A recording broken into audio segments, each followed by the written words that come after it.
appreciate it. Pleasure. So obviously the last year and a half has been like a real wild ride with COVID. How does it feel to finally be back out on the road touring again? Yo, it's so, it doesn't hit until you're out here again, and it's just been hitting these last couple of days, especially when I do my meet and greets. Like, I wish you guys could like flash like a little picture right here of what I'm doing for my meet and greets, but I'm literally in a giant glass box, like on some like real Warhol art kind of looking shit. I'm in this glass box so I can be like COVID safe protocol. And so I can actually like do a meet and greet, right? Cause like my kids, like that's part of what Mod Son is. It's like, I kind of like to consider myself here for like the kids who kind of feel like an outcast in this world.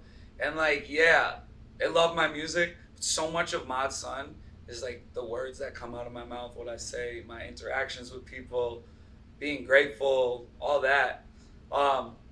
So like when I go and do these meet and greets, it reminds me how much of a part of my life this is. It was great being at home the last year and a half and making music and art and being able to focus on that. But man, I forgot like how much it means to me to get in front of these people, to interact with them, to hear their stories. They say the most meaningful stuff to me, bro. And I'm just like everyone else. Like, I have doubts sometimes. I'm very hard on myself sometimes. I want more all the time. Dude, it reminds me, I'm like, this is my purpose. Really. Like, my purpose is really going out and interacting with these kids and giving them a night to remember. Like, at the end of this life, is the only thing you remember is those moments of happiness, So when I look out into this crowd and I see these kids like smiling, and they tear up in my shows, for real. Like, it just reminds me like I'm doing what I'm meant to do, and I'm on the right path. And like, as long as I can continue meaning one thing to any of these kids, to even one kid, then like I've done something in this world. Exactly. So it really reminds me of that, when you're locked away with just yourself, you don't really think about the bigger picture. It's harder for you to zoom out. Sometimes you got to zoom out and be like, dude, that one kid last night literally told me they got Mod Son tattoo over scars on their arm right here, and they're like, man, like, your words have saved my life. I know that artists say this all the time. They get told, you saved my life. Yo, for all you artists, we know you mean it. When you hear that, it's insane. It really is. So it's just like the biggest honor of my life to mean something to these people. So you're also from the Midwest. What was it like growing up in Minnesota? Well, there's 3 parts of my life in Minnesota. First part of my life was I was born on a farm, okay? Like 30 minutes outside the city, on a farm, with my family, my mom, my dad, my sister. No neighbors, just on a farm. Literally like 20 minutes away from where like Bob Dylan has a farm. So like that was what the whole first part of my life was. It was like my dad was a motorcycle riding bat out of hell, Hell's Angels motherfucker, crazy as hell. My mom was like the sweetest lady in the world, but a total hippie, My parents would just like kind of party all day, And my sister was my only friend. And she was my older sister, so she would kind of give me a hard time, you know what I'm saying? I'm the young one in the family. So the first part of my life was all about my imagination, watching a movie and pretending you're the character from the movie and running around the farm all day. And I kind of perpetually stayed in that mindset because of that. I've always been this person living inside my head. Second part of my life in Minnesota would be me playing in punk bands, dude. Yeah. Like being a drummer in bands, being a part of a scene where it was like you were playing for only kids that liked what you liked. You had to go outside of the city you were from and meet up with the other kids that were from other cities that were the outcasts in their cities, and together you created this little scene, right? And so that's where that mentality came from. It's like me playing in punk bands, playing to no one, and doing it for free, and just the mentality of like DIY, dude. Do it yourself. Like, this art shit is so it's so serious to me, you know? Like, as much as it is fun, like, I look at art like, I know what it's like to be making art with your whole heart and having no one appreciate it, but knowing it's going to mean something later on. So, like, that's, like, such a big part of my DNA as well, is just, like, the idea that what you're doing right now doesn't need to be understood. It's all about what you leave behind. So, like, the whole DIY thing is very important to me. And then the third part of my life in Minnesota was Mod Sun. When I started rapping, making hippie hop, and doing this whole another part of being the outcast. You know, I'm from a place where it's rhyme sayers, right? Real backpack hip hop, real backpack rap. And they fucking hated me, you know? Like, for real. Like, I was, again, the outcast. I was making positive rap music that they were like, what the fuck are you doing? You know? And so all this kind of, like, created who I am today, which is, like, I say it best like this. If you come to see one of my shows now, you see there's a part of being a great performer, which is, like, sounding good on stage, putting together a good show. And there's a whole other side of being on stage, which is called being an entertainer, okay? At the risk of sounding super narcissistic, I'm a fucking entertainer, through and through. Because I had to spend so much of my life playing for the wrong crowd. So I would be playing to people, you know, opening up I played drums in a band called Scary Kids, Scaring Kids. I would get on stage and open up for them as Mod Sun before I played drums, and I would almost get booed off stage, you know?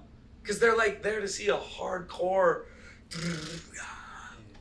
and I'm coming up, like, rapping over Party in the USA by Miley Cyrus, bro. They were like, no. And I still had to go out there and fight through it every single night.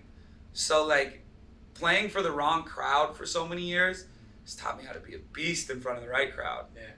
You know? So yeah, those are, like, you know, that's what made me who I am. So I read that your father lived next door to the drummer of Sublime. Yeah. Did you guys have a relationship with him, or was he just kind of there, something to look up to? How was that? Oh yeah. Okay. So I was towards the end of high school in Minnesota.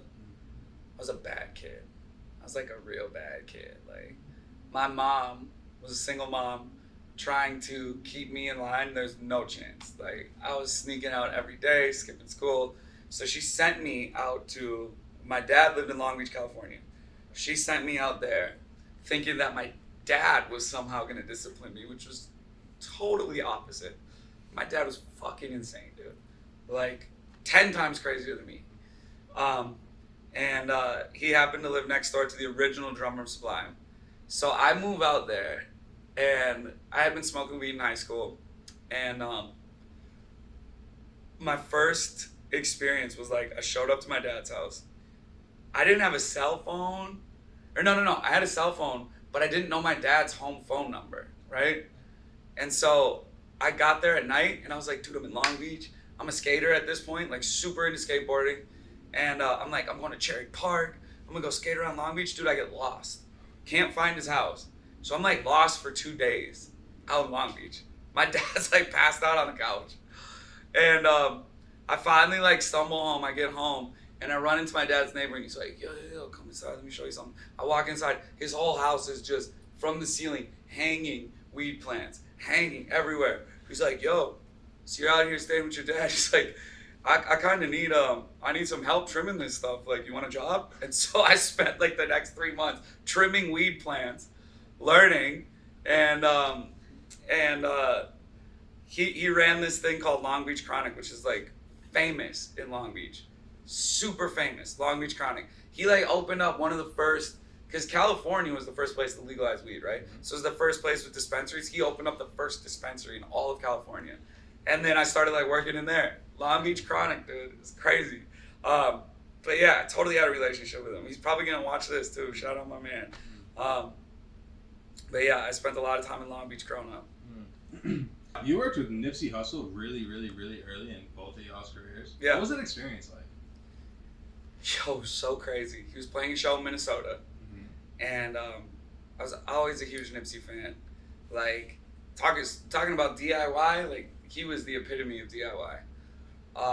Learned so much from him about hustling, about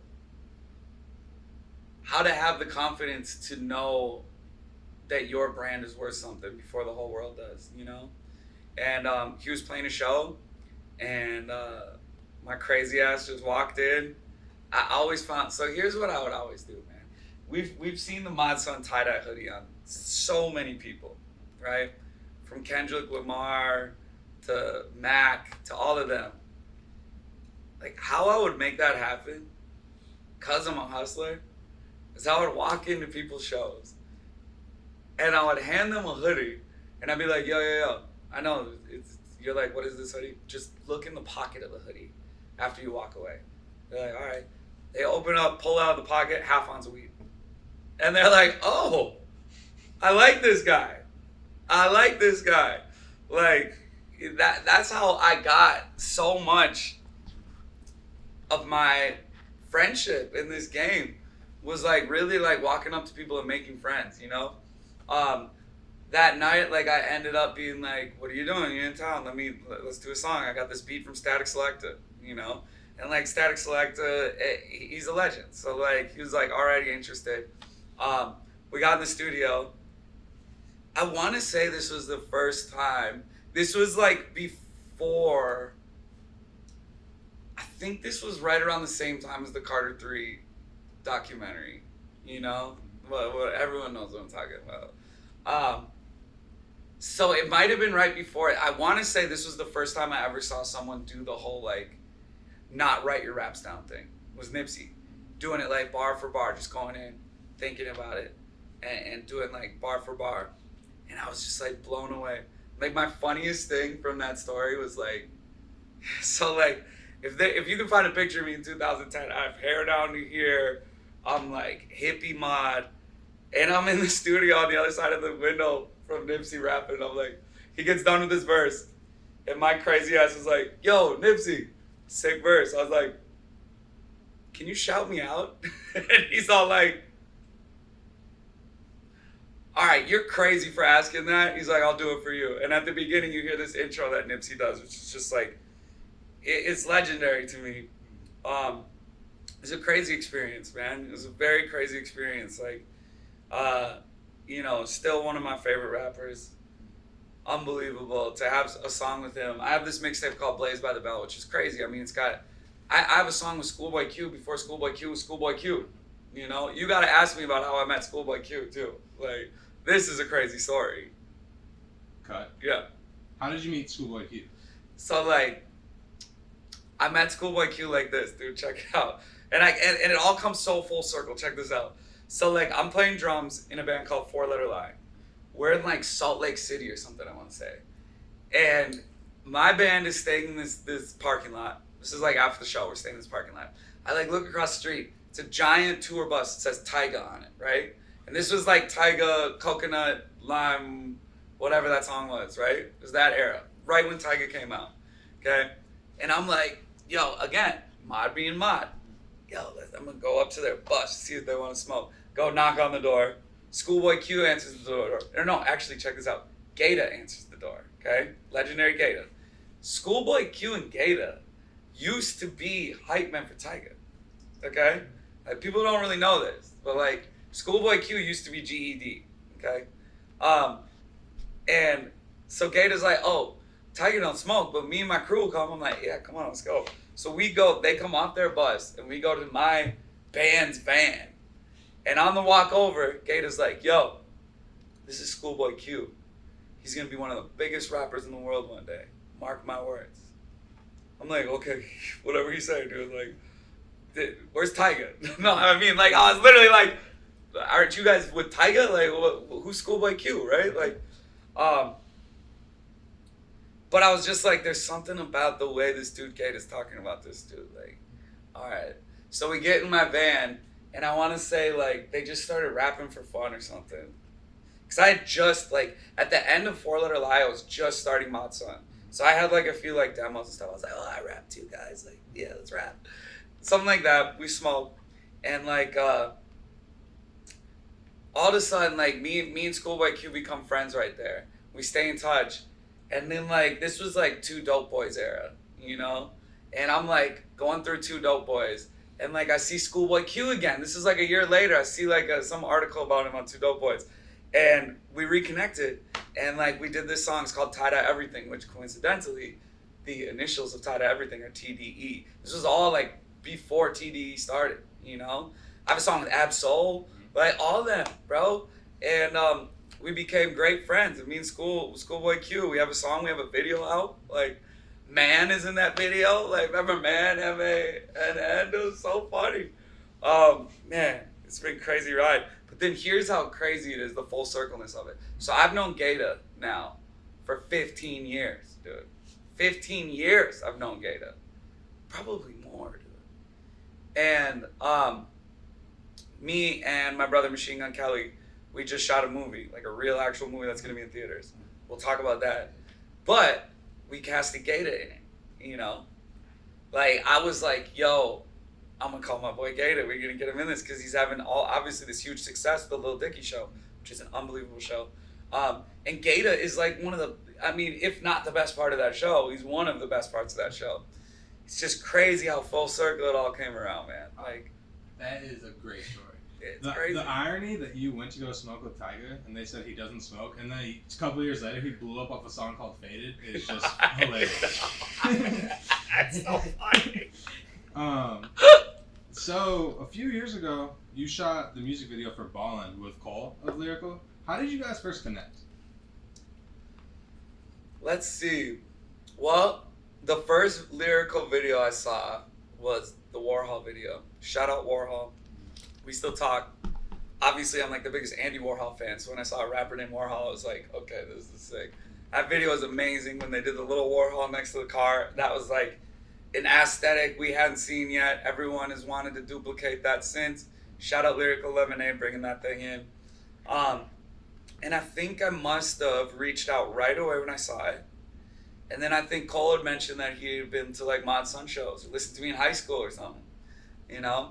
Like, as Mod Sun, I've been doing this since like 2009 maybe 2008 even. Probably like 2008. So like I've been doing this for a very long time. I've been fortunate enough to stick around this long, and to be on Lyrical Eliminate doing this right now is really cool. But I remember I was hitting up Cole, and so I had always been doing rap stuff, but all with singing implemented, you know, like always like that. And I had mentioned to Cole, I was like, yo, we got to do some kind of like singing video, you know? Like I don't think he had done like it was mostly all rap, you know? I was like, we got to do some kind of singing video together. And I had sent him a bunch of unreleased songs.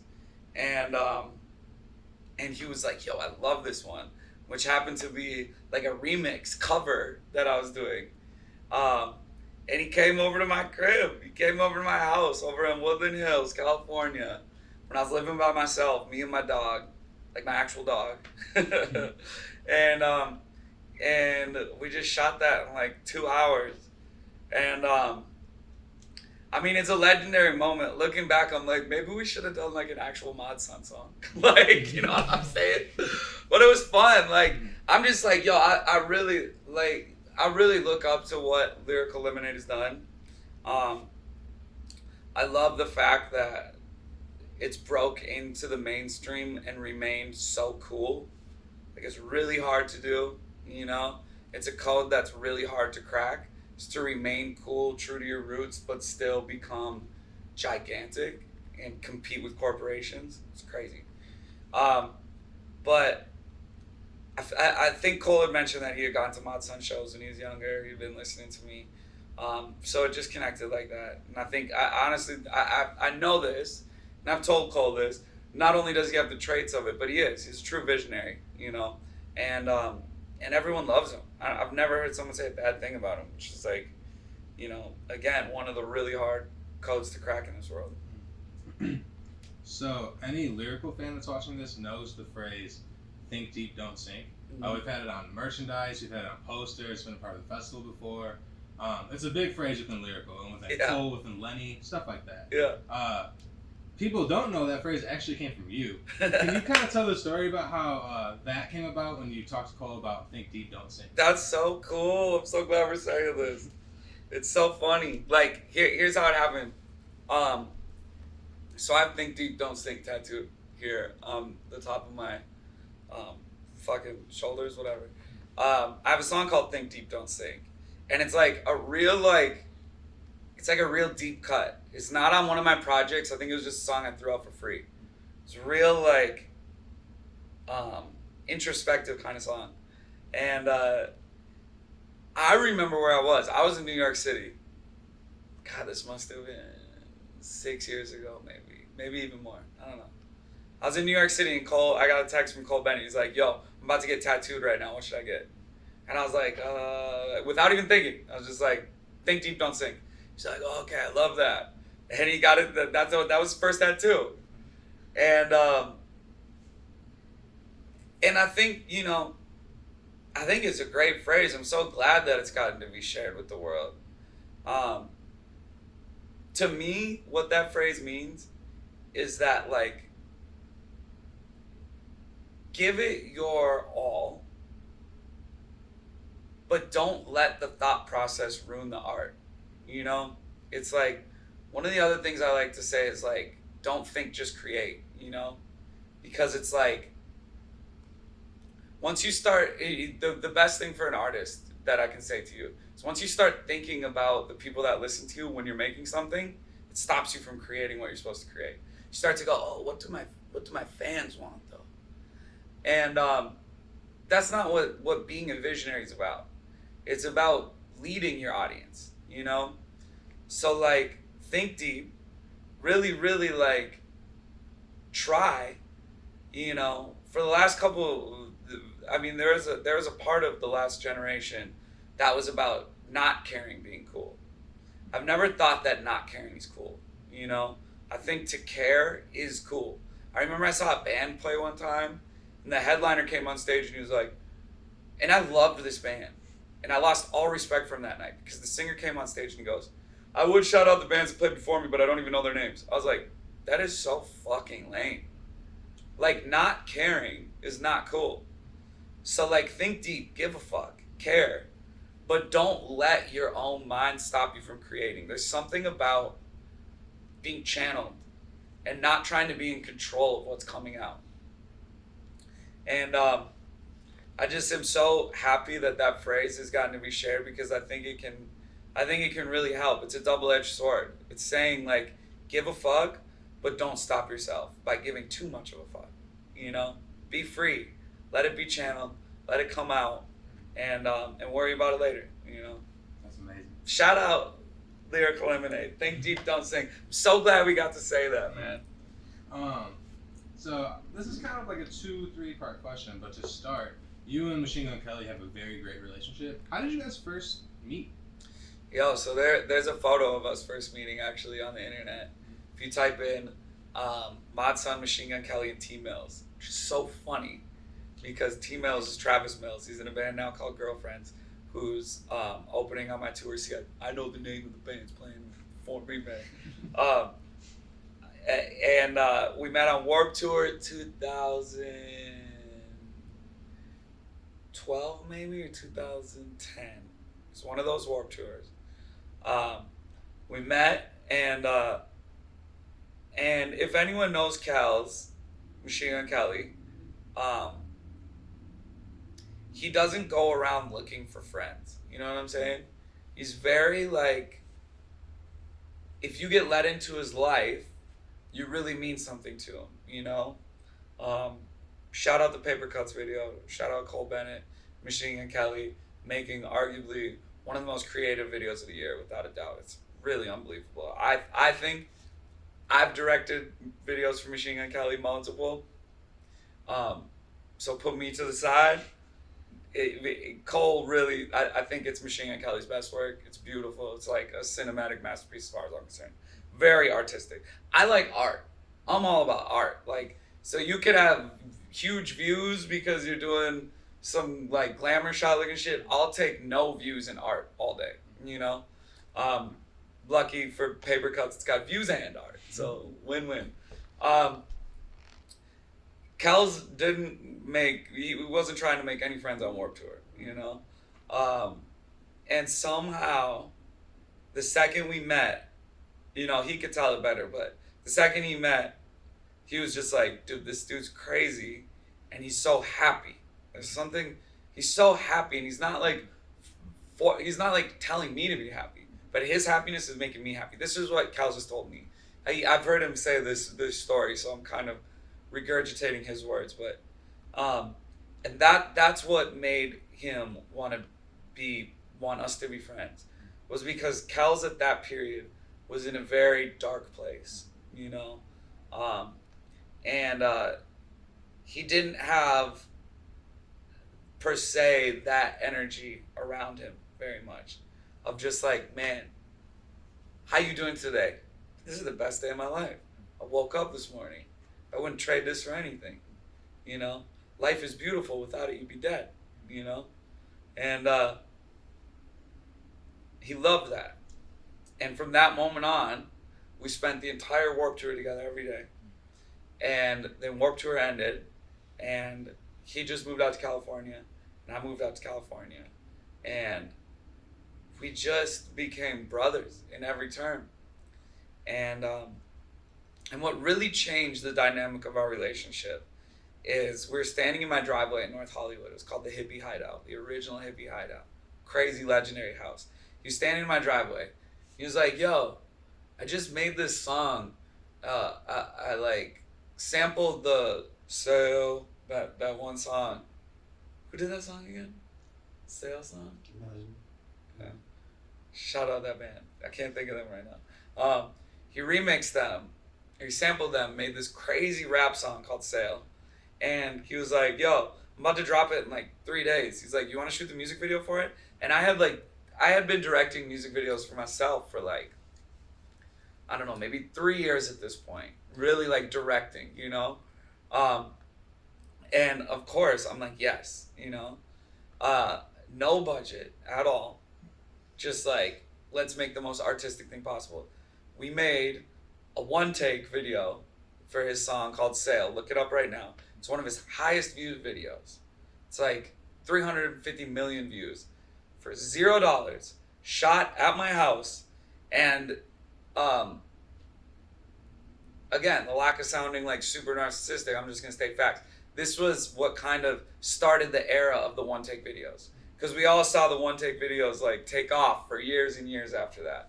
People weren't doing the one-take video. When I say one-take, we all know that you do a couple slides in it, okay? For all you videographers out there, you know what I'm talking about. You do a couple slides. This was also taking a rap song and doing the famous shot where you have to speed up the song so then you can slow it down and make it look real cinematic, and you're moving in slow motion, but you're saying the words on beat, right? So again, for all the videographers, you know what shot I'm talking about. But for a Machine Gun Kelly song, to speed it up, we're talking, this is a real like only Kels could do this because he can rap so fast. So I had found two brilliant things to do with someone that couldn't really be done with anyone else. It was like this amazing one-take scene, and then doing the cinematic. I mean, dude, if you speed up Sail to where it was, like, I don't know, him, Tech 9 and Twista are like the only people that could do it, like for real. But that's what changed our whole relationship. From there on out, we became like a creative duo, and have this duality. And we say this thing about each other, it's like, we're great on our own, but we're even better together. Okay, so on that same topic, what was it like working on Downfall's High? So,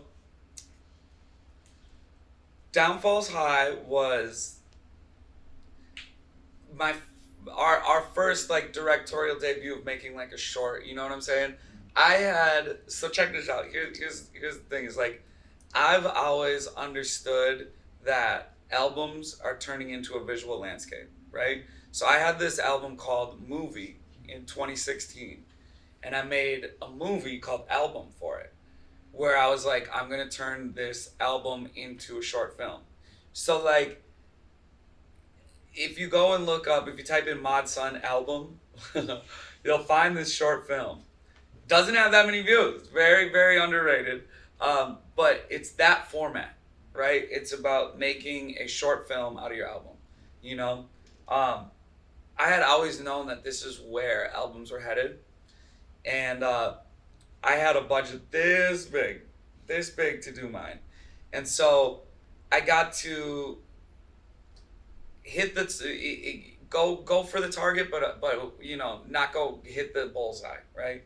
And I had always been like, man, really, really, really, I want to do it right. I really want to do this visual landscape for an album right.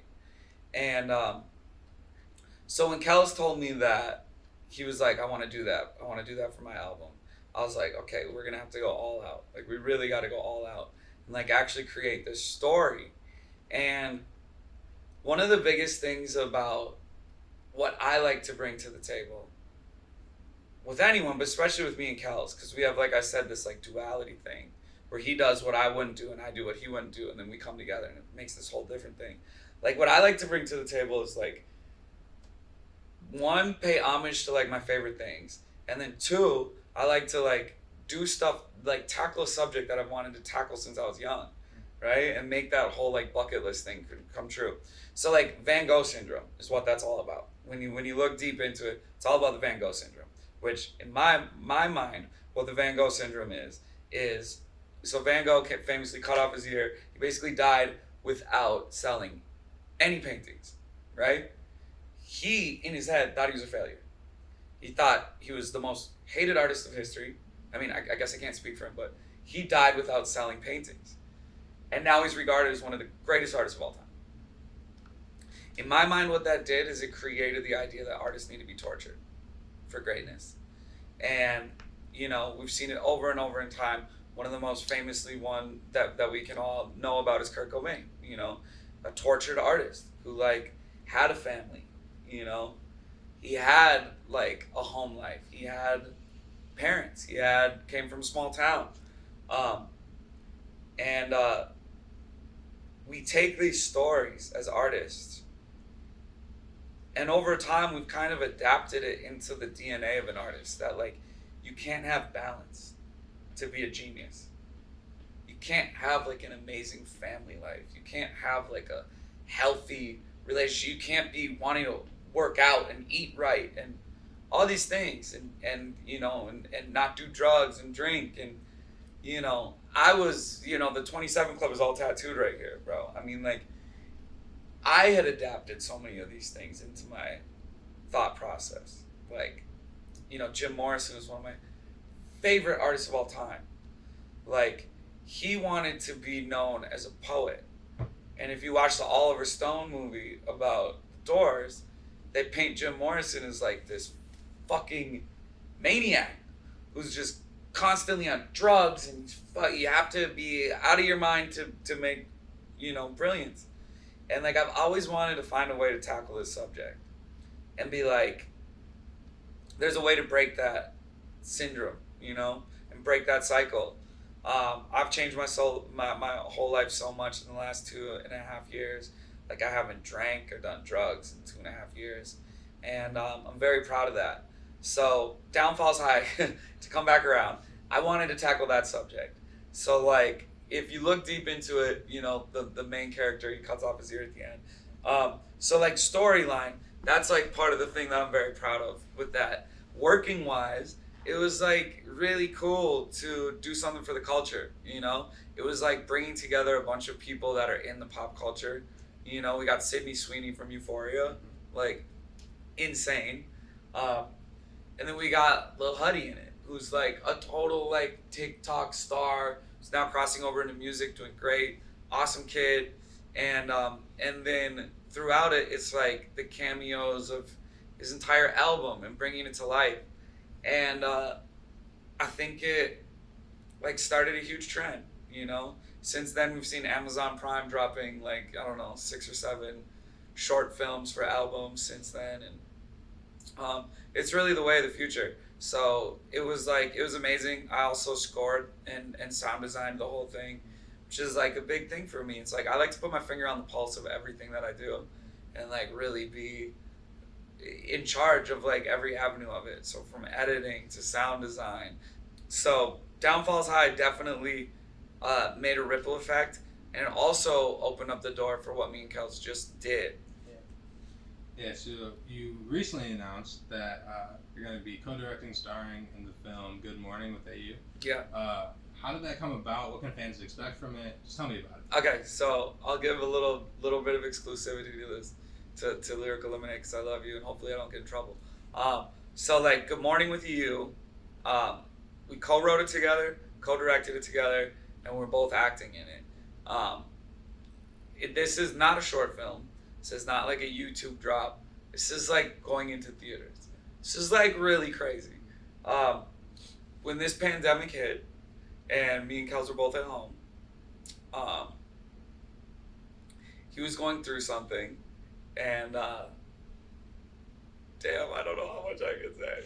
He was going through something at the start of his relationship, and to keep his mind off of what he was going through, my father and his father also just passed away within like a month of each other, and we're like, dude, we're writing a script. Let's just write a movie. That'll keep our mind off shit. Let's just write a movie about what we're going through right now. So we started writing this script, and all our friends around us thought we were absolutely crazy, because we're spending like every minute of every day for like 3 weeks writing this script like we think we're fucking Tarantino or some shit. You know, we're reading it out loud, and I'm pacing back and forth, and we got tacks in the wall with all these little ideas here and there, and like we're really going crazy. Like the mind of an artist is so insane, because it's like you're trying to take whatever you're seeing on the inside of your head and do everything you can to throw it at the wall, you know? And so long story short, within 3 weeks, we rewrite this whole script. And so like, check it out. This is the exclusive that I'll give to you. Is like, you only get one Superbad, one Knocked Up, one Pineapple Express.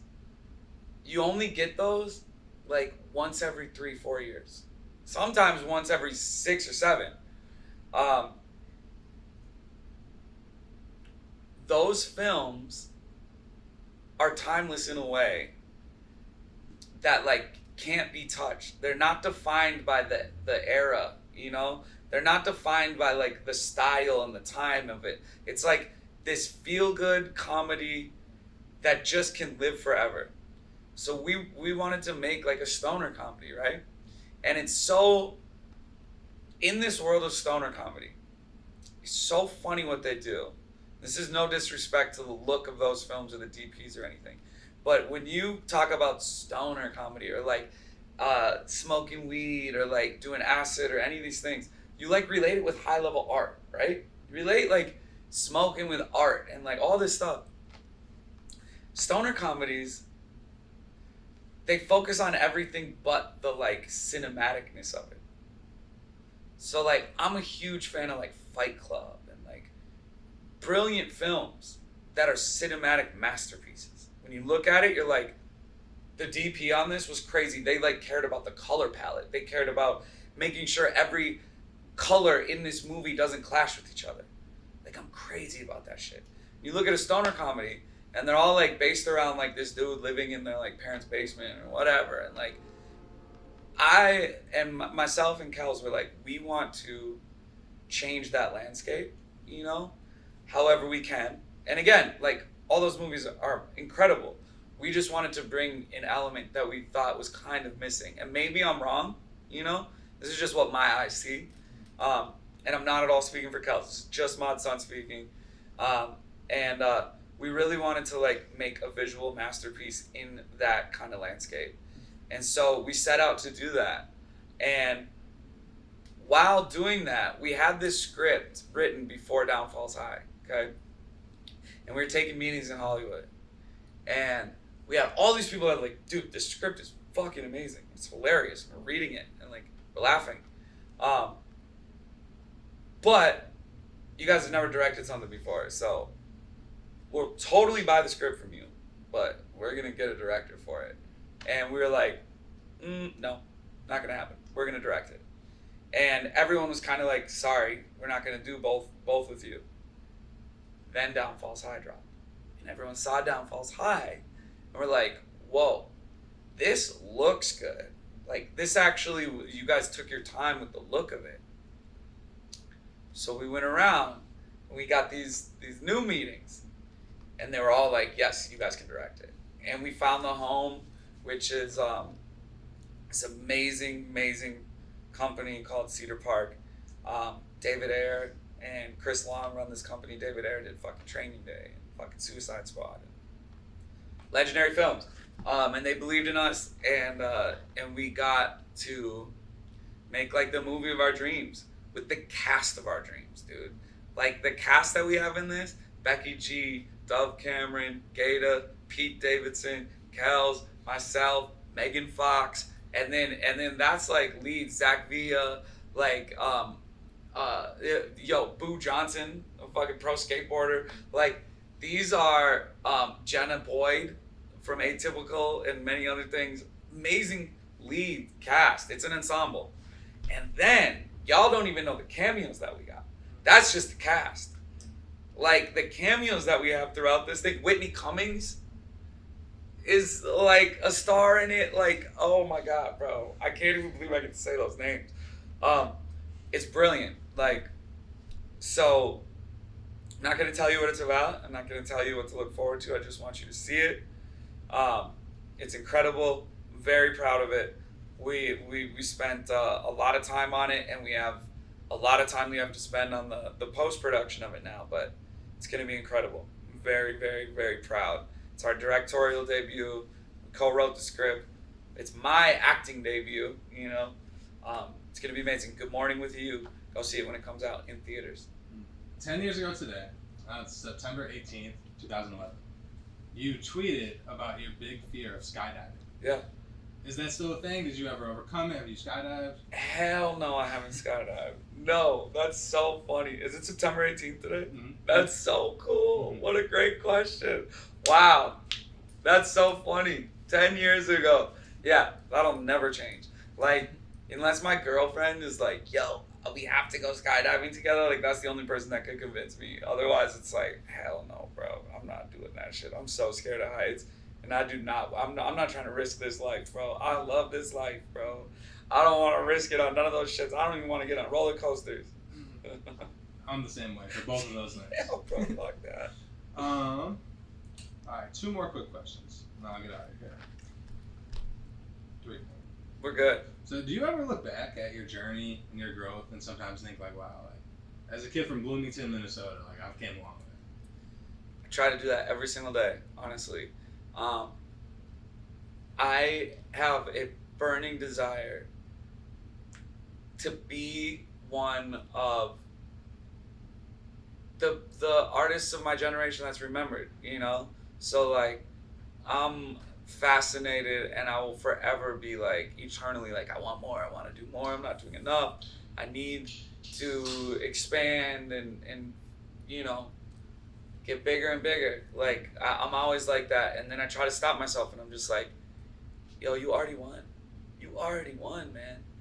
Like, I'm not kidding you when I say, like, growing up the way I did, playing in bands that would get in a 15-passenger van, drive around this country, 6 of my best friends in the van with me, playing for 0 money every single night.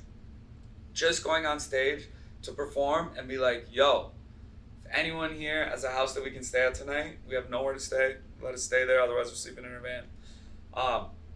Just to be on a tour bus was like, it would have been like your dreams came true, you know?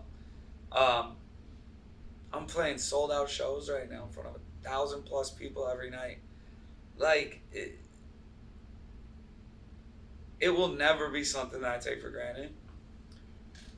I know what looks best on me, and it's being humble, and it's being grateful, and it's understanding that, like, everything that I wanted to happen in my life has already happened. I'm on my 3rd bucket list, man, you know? And at this point, I'm even able to, like, take care of my family. I'm able to take care of my friends. Like, I'm living it, man. I'm really living it. And, you know, I always say movie all the time because I really believe that, like, I've always pictured my life as being watched by something up above, that I have a witness, something witnessing what I'm doing, and I try to entertain whatever's looking down at me and show whatever's looking down at me. You know, at this point in my life, I really believe in God. I've become super faithful, but like, look up and be like, yo, like, thank you. Like, I'm so happy to be here. Legitimately so happy to be here, you know? And every day, I just try to remind myself, like, you're from Bloomington, Minnesota. You were born on a farm. Like, you know, all my friends told me that I wouldn't even be able to make it out of my city, you know? The fact that I'm here in Chicago on Lyrical Eliminate, like, come on, man. It's a dream come true. Speaking of Chicago, you just had a show in the city last night. Yeah. You performed in Chicago dozens and dozens of times. Do you have one specific show that maybe stood out from the bunch? Last night is now the new marker. Like, I've played at this venue called Reggie's like 15 times in my life. I'm talking from Four Letter Lie, Scary Kids Scaring Kids, like Mod Sun shows, like forever been at Reggie's, you know? Much love to Reggie's, but I was waiting to graduate, bro. I was waiting to graduate. I'd be calling this tour like my graduation tour, because like, I've gone on to like, you know, man, being an artist that's like over a decade deep into their career as Mod Sun. Like, I'm 15, 16 years deep as being an artist on stage, but like as Mod Sun, I'm over 10 years. I'm over a decade, you know? I'm out here and I'm going, who's seeing Mod Sun for the first time tonight? It's like 75% of the crowd. Dude, to be an artist that's had that long of a career that's like just cracked open this whole new audience, bro, do you know how lucky that is? Like, that's gotta be top goals. Is like, usually you're trying to hang on to your audience from day one at this point. And like, I love all my day ones, but to have new people here is what I've been waiting for my whole career. Is to say that, who's seeing me for the first time. And so like last night we played at this venue called Park West. It's like giant, beautiful venue. It's got a giant fucking disco ball in the, it's like a ballroom. It looks like a ballroom. And bro, go look on my Instagram. Like last night, it was deep, bro. It's like 1,100 kids in there going crazy. It was amazing. So like, that's my new bar that I've set. I'll never forget playing those shows at Reggie. It's punk as fuck, man.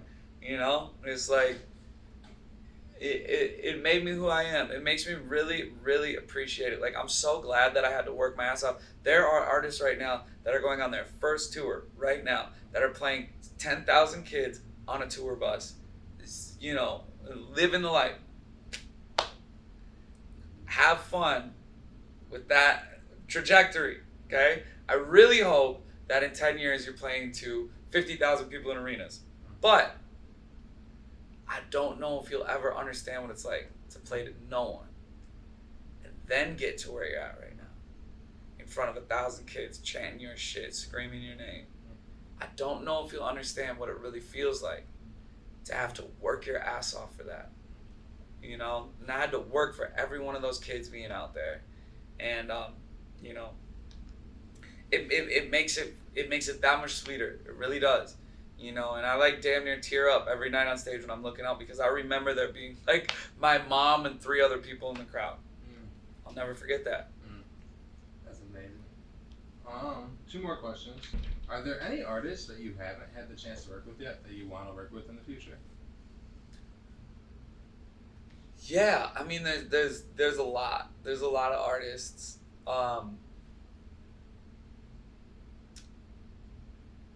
You know, I love this group. Like, this I'm gonna go to my like oddball one, and then we'll go to one that like would make sense. Like, my like left field one is there's this group called Tegan and Sarah. Okay, this girl group, Tegan and Sarah. I've loved them my whole life. Like, my like high school life was like their music in my headphones. They're one of the reasons I sing, like, for real. Used to be in my bedroom all alone, like, trying to sing like them. It's so funny. But that's why I have, like, this higher singing register, because I was always singing these 2 girls' songs, you know? So, like, I love Tegan and Sarah. And then one that would, like, really, like, make sense right now. Oh, love Drake. I love Drake. Like, we've become friends over the last, like, 2 years. Actually, over the last year. We've become friends. You know, he knows who I am, which is crazy. He listens to my music, which is crazy. Or, well, he said, I love what you do. So I'm going to take that as he knows that I make music. I hope.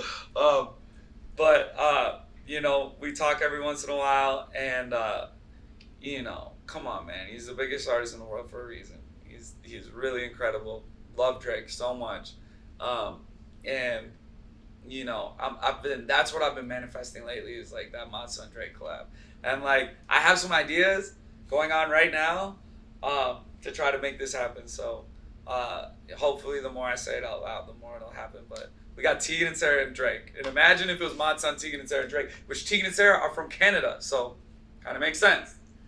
But I did just release a song with Avril Lavigne, which is like, I had posters of Avril in my room when I was younger. So kind of crazy. Just dropped a song with Travis Barker. Yeah. I also dropped a song with Travis Barker in 2015. Look it up. Not the bandwagon kid. Just look it up. Never Quit. Mod Sun featuring Travis Barker. We did that, but I posted a Travis Barker on my wall when I was a kid too. So it's just like, it's crazy.